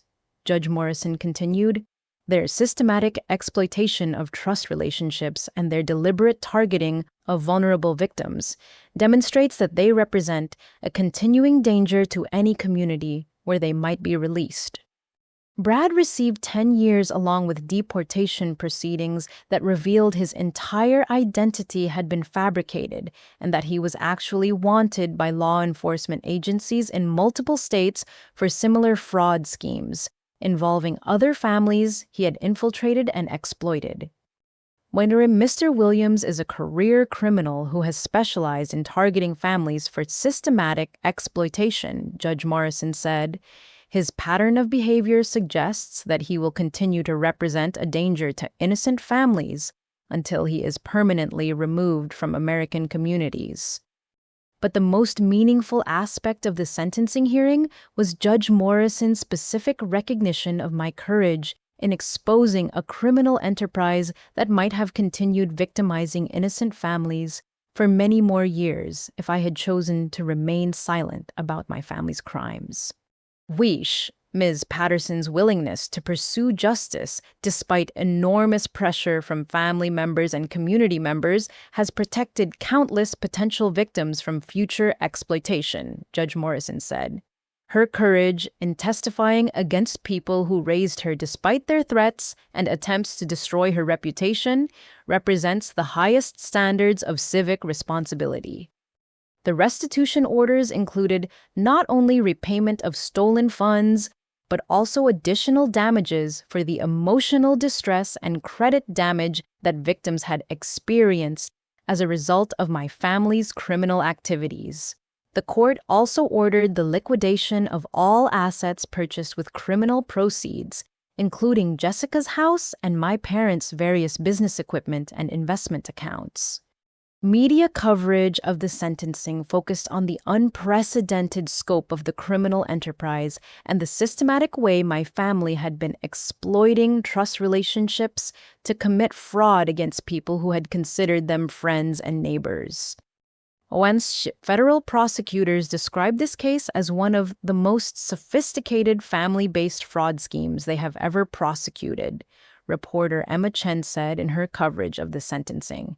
The defendants had been operating a criminal enterprise that affected hundreds of victims across multiple states, with some victims never realizing they had been targeted until federal investigators contacted them during the investigation. But the most emotionally powerful moment came when Jessica finally broke down completely during her sentencing statement and admitted the full truth about their motivations for targeting me with such systematic and comprehensive criminal exploitation. I was jealous of Lois because she was successful and independent, and our whole family resented her for thinking she was better than us, Jessica said through tears that appeared to be genuine for the first time during the entire trial.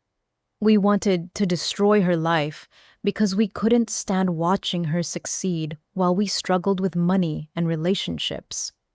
Her admission that their criminal activities had been motivated by jealousy and resentment rather than financial desperation provided closure about questions that had been haunting me throughout the investigation and trial.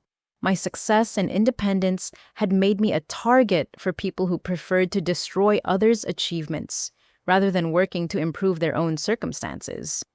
The climactic moment of vindication came when Judge Morrison ordered the immediate restoration of my credit and the expedited processing of inheritance funds that had been stolen from my biological family for nearly 3 decades. Ms. Patterson has not only been vindicated of all false accusations made against her, Judge Morrison announced, but the court finds that she has been the victim of systematic criminal exploitation that began in infancy and continued throughout her entire life. The court orders immediate remediation of all financial damage and the prompt restoration of inheritance rights that were stolen through kidnapping and identity fraud. My victory was complete, but it came with the knowledge that the people I had loved and trusted throughout my childhood had never been my real family and had been exploiting my stolen identity to fund criminal activities that had destroyed hundreds of other lives throughout our community. Justice had been served, but the emotional cost of achieving that justice had changed my understanding of family trust and the prices people are sometimes required to pay to protect innocent victims from systematic criminal exploitation. 2 years after the sentencing, my life had been rebuilt on a foundation that was stronger and more authentic than anything I had experienced during the 28 years when my identity had been stolen and my real family connections had been hidden from me. The process of recovery had been challenging, but it had also been the most meaningful period of personal growth I had ever experienced. The credit restoration process had been completed within 6 months of the court orders, with all fraudulent accounts removed and my legitimate credit history established based on my actual financial activities, rather than the criminal enterprises that had been operated in my name. My credit score had not only been restored but had actually improved because the removal of fraudulent debt obligations had revealed my responsible financial management throughout the entire period when my family had been exploiting my identity. The inheritance recovery had been even more transformative, connecting me with my biological family while providing financial security that allowed me to pursue meaningful work rather than simply focusing on economic survival. My biological grandmother's estate had included property investments, life insurance policies, and trust funds that had grown substantially over the nearly 3 decades since my kidnapping. Meeting you has answered questions that have haunted our family for almost 30 years, my biological Aunt Sarah told me during one of our first conversations. We never stopped searching for you, and we never stopped believing that someday we would be reunited.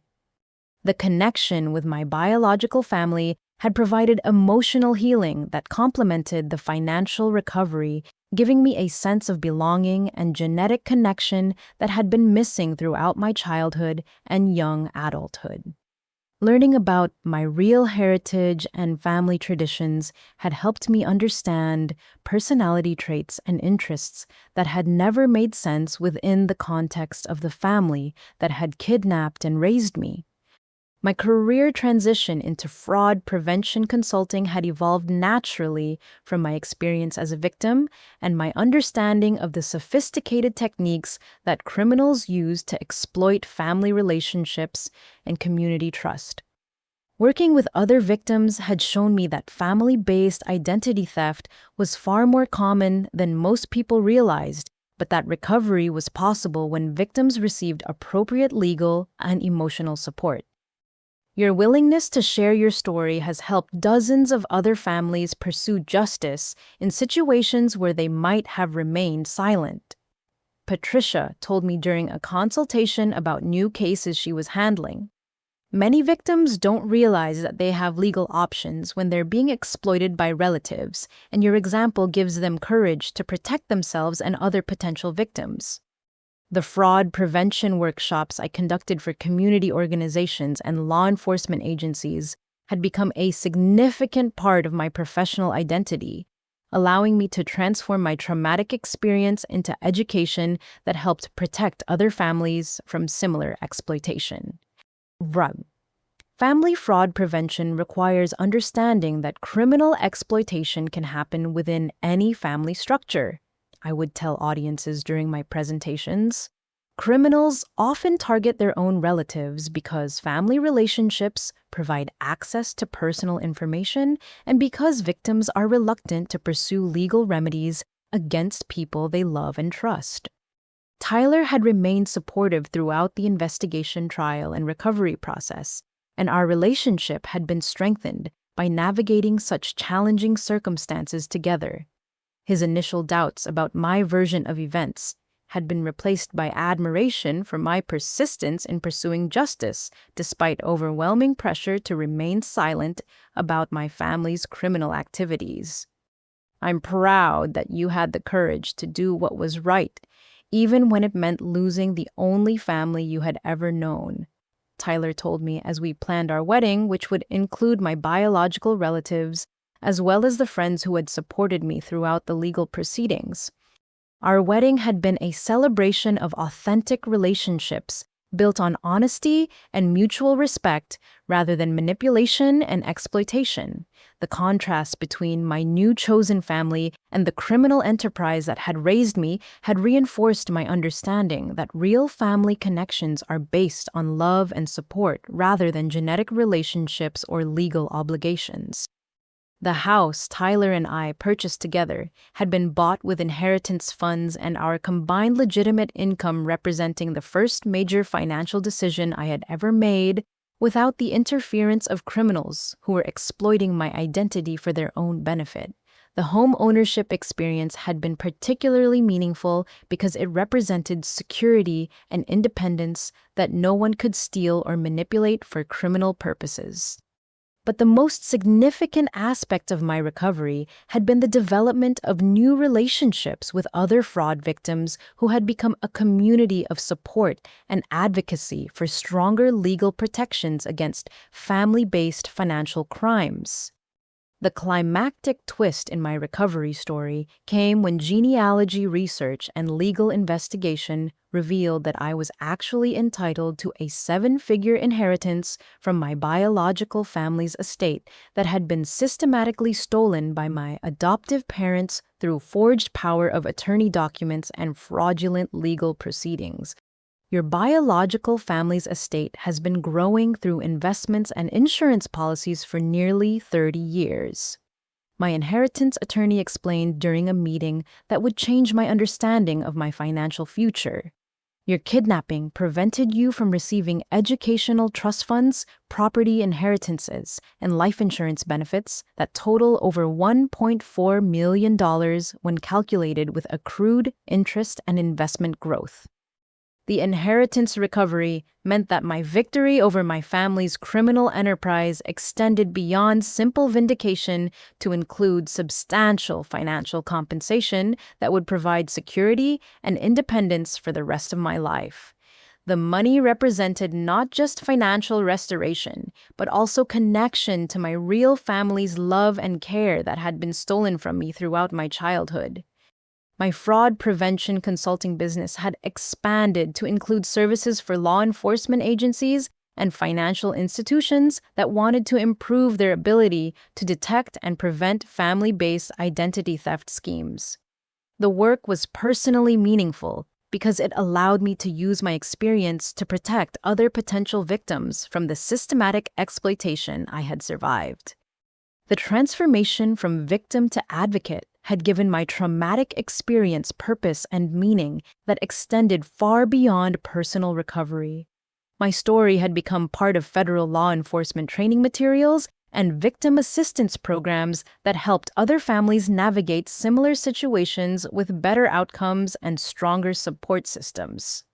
2 years after the sentencing that had brought justice for my family's crimes, my life had been rebuilt on authentic foundations that were stronger and more secure than anything I had experienced during the decades when my identity had been stolen and my real family connections had been hidden from me.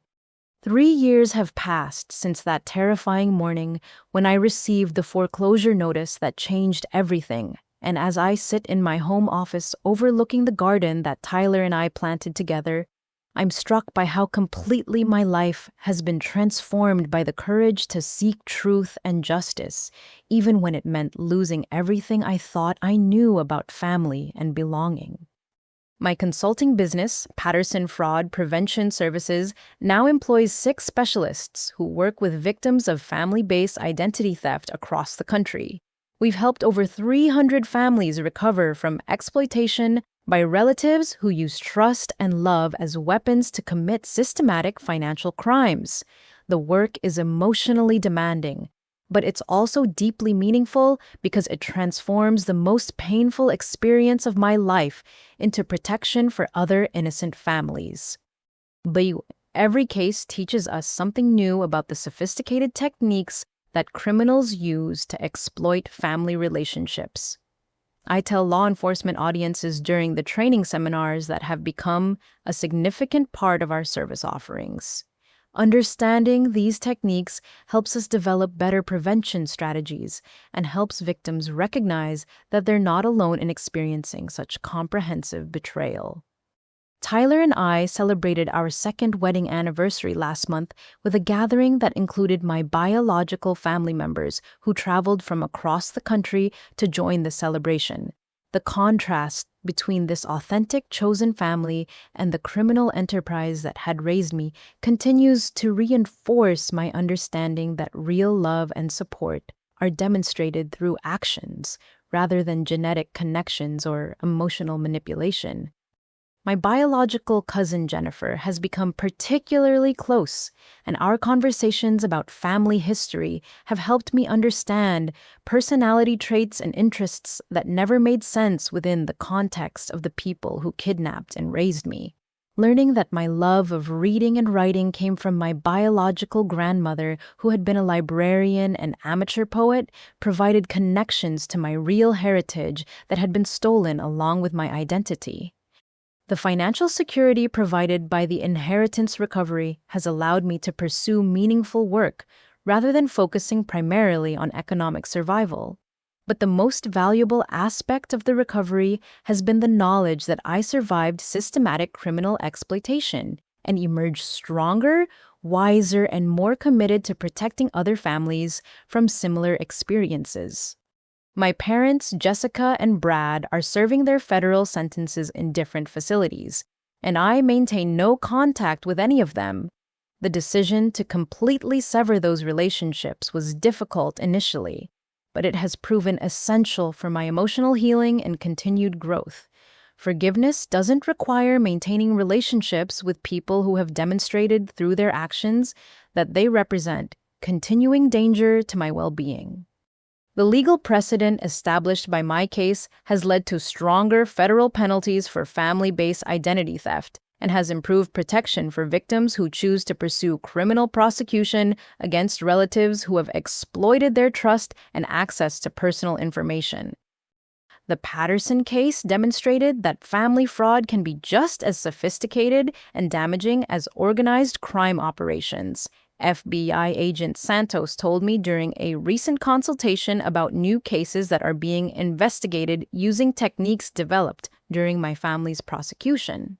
Your willingness to pursue justice despite enormous social pressure has made it easier for other victims to come forward and seek legal protection. The victim advocacy work that emerged from my experience has connected me with families across the country who have faced similar situations, and these relationships have become a source of strength and purpose that extends far beyond my own recovery. Helping other victims understand that they have options and that recovery is possible has given deeper meaning to the trauma I survived. Tyler often comments that he's proud to be married to someone who had the courage to do what was right, even when it meant sacrificing everything she had previously believed about family and belonging. His support throughout the investigation, trial, and recovery process has been the foundation that allowed me to rebuild my life on authentic rather than fraudulent foundations.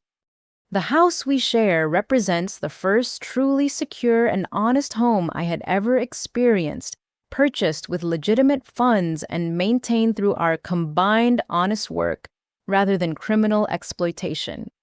Every mortgage payment we make together reinforces my understanding that real security comes from authentic relationships and ethical behavior, rather than manipulation and deception. But perhaps the most meaningful aspect of my transformation has been learning that family loyalty should never require sacrificing personal integrity or accepting abuse from people who claim to love you while systematically destroying your life and future opportunities. Real family members support your success and independence rather than exploiting your achievements for their criminal benefit. Real family members encourage your growth and personal development rather than undermining your confidence and limiting your opportunities. Real family members protect you from harm rather than making you a target for their criminal activities. The people who raised me weren't family in any meaningful sense of the word. They were criminals who used kidnapping, identity theft, and emotional manipulation to exploit me for financial gain while preventing me from knowing my real heritage and family connections. Their systematic abuse lasted for nearly 30 years, but it ultimately failed because truth and justice proved stronger than their criminal enterprise. Standing up for yourself against family pressure isn't betrayal. It's self-preservation and protection for future victims who might be targeted if criminal behavior continues without legal consequences. Sometimes the greatest act of love is holding people accountable for harmful actions that they refuse to acknowledge or change voluntarily. My experience taught me that blood relationships don't guarantee trustworthiness or create obligations to accept abuse from people who happen to share genetic connections. Building chosen family based on mutual respect and honesty creates stronger bonds than genetic connections rooted in manipulation and criminal exploitation. The most important lesson I learned is that surviving systematic betrayal by trusted family members is possible, and that recovery can lead to stronger, more authentic relationships than were ever possible within the context of criminal exploitation disguised as family loyalty. Today, I'm surrounded by people who support my success rather than exploiting it, who encourage my independence rather than undermining it, and who demonstrate their love through actions that protect and strengthen me rather than words designed to manipulate and control me. The journey from victim to survivor to advocate has been challenging, but it has also been the most meaningful and authentic period of my life. I'm grateful for the courage I found to pursue truth and justice, and I'm proud that my story has helped other families escape similar situations with better outcomes and stronger support systems.